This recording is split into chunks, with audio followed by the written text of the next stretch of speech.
ભાવનગર માં આવેલા ઇસ્કોન ખાતે કેન્દ્રીય રેલ મંત્રી શ્રી અશ્વિન વૈષ્ણવ એ વેપારીઓ, મહાજન, ઉદ્યોગકારો અને પ્રબુદ્ધ નાગરિકો સાથે વિકસિત ભારત સંવાદ યોજાયો હતો।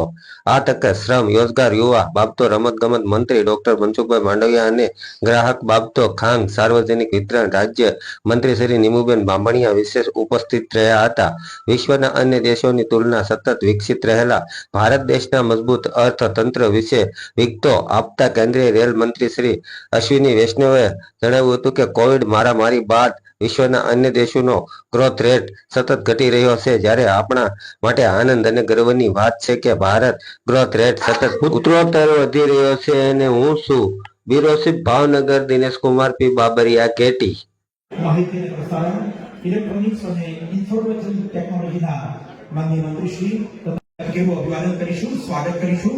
વિનંતી કરું આજના કાર્યક્રમમાં આપણા સૌની વચ્ચે ઉપસ્થિત માનનીય જોરદાર તાલીથી આપણે સૌ વિકસિત ભારતના અશ્વિની વૈષ્ણવ ઉપસ્થિત છે। નીમુબેનની શપથ લઈને આવશે સંસદના, પણ આપણે આનંદ માનનીય મેયરશ્રી માનનીય માંડવિયા સાહેબનું જે સૂચન છે આવડતું બાદ સવે આખું ગ્રુપ હસમુખભાઈથી માંડીને સૌ અહીંયા દોસ્તો ભાવનગર એટલે રહીએ તો છું પણ હોઠેથી ગુલાઈ ગયેલો માણસ છું। હું મારા ડાબા હાથે ત્યાં ગુલાઈ ગયેલો માણસ છું। આ ડાબા હાથે ગુલાઈ ગયેલા માણસને પણ શોધવાનું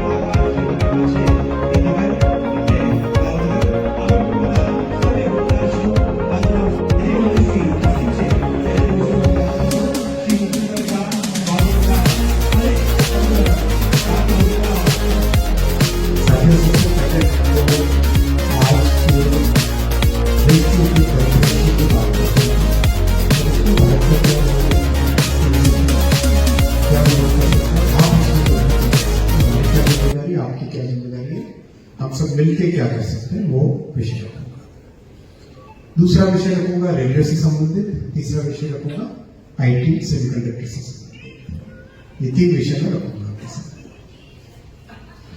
पहला विषय रखता हूं, हम सबने कुछ वर्षों पहले कोविड का एक समय देखा, जब कोविड विश्व में बड़ी महामारी के रूप में आया, जो कि 1000 वर्षों में एक बार आता है। इस तरह की बड़ी वो महामारी थी।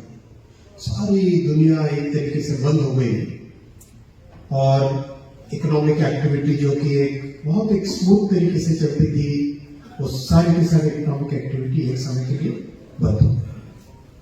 दुनिया में ऐसा कोई उदाहरण नहीं था पहले। इस तरह की परिस्थिति में क्या करना चाहिए, उसकी कोई प्लेबुक नहीं थी, कोई एसओपी नहीं थी, कोई नियम नहीं थे। उस वक्त इस पूरी आर्थिक परिदृश्य को कैसे संभालना, वो एक ऐसा चैलेंज था जो विश्व में सबके सामने था।